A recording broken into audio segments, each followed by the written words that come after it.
Here's a roundup of some of the stuff that's been going on today.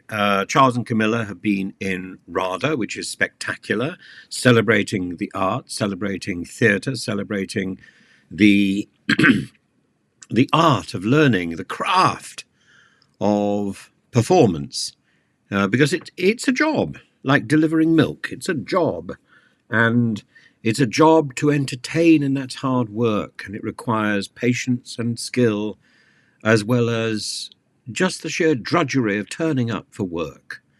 And we should celebrate that. And while we're on the subject of King Charles, I think it's worth pointing out that there's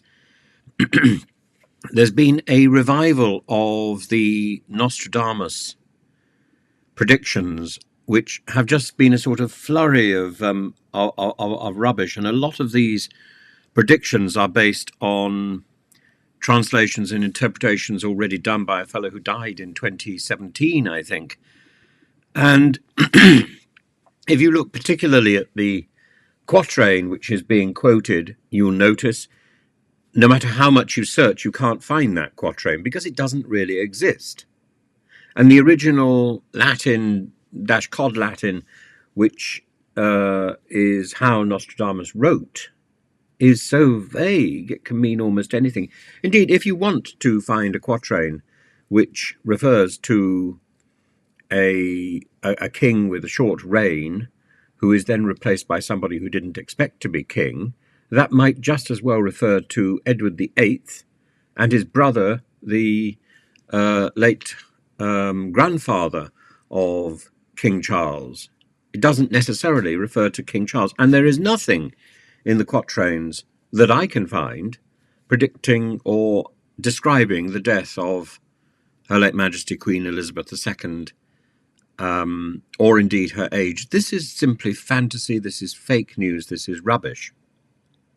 Less fake news, and rather more positively, Angela Rayner has said, well, she can't see any reason why Diane Abbott can't stand as a Labour MP. I don't know whether that will mean that the bar will be lifted and she will indeed be allowed to stand. I think she should be. She's been very loyal to the Labour Party and she should be standing.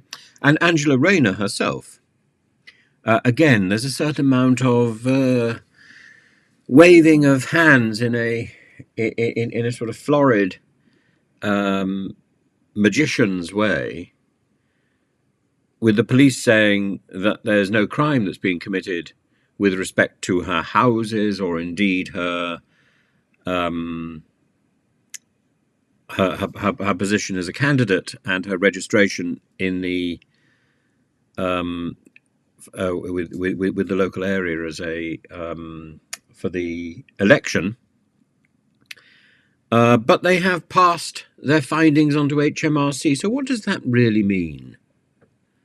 It does seem to suggest that there's nothing to crow about here, and the Conservative press was getting a little bit uptight about Angela Rayner, but at the same time, it doesn't suggest there was nothing there. And then Steve Baker, the other person who, so to go back to Nostradamus for a second. So some people are saying that the person who didn't expect to be king will be Prince Harry.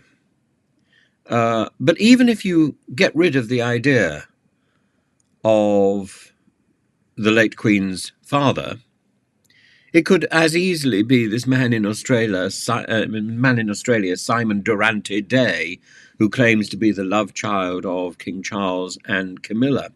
But I think an illegitimate child would not qualify in the British succession, in the principles of succession under which the monarchy is structured. So I don't think it can possibly be Simon Durante Day, no matter how much he wants to be acknowledged. And I don't think you can be retrospectively legitimized.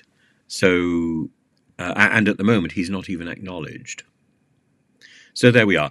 It's an interesting... Oh, and 39 Steps is coming back to London, along with Kiss Me Kate imminently. And Hello Dolly. Can you wait? I can't.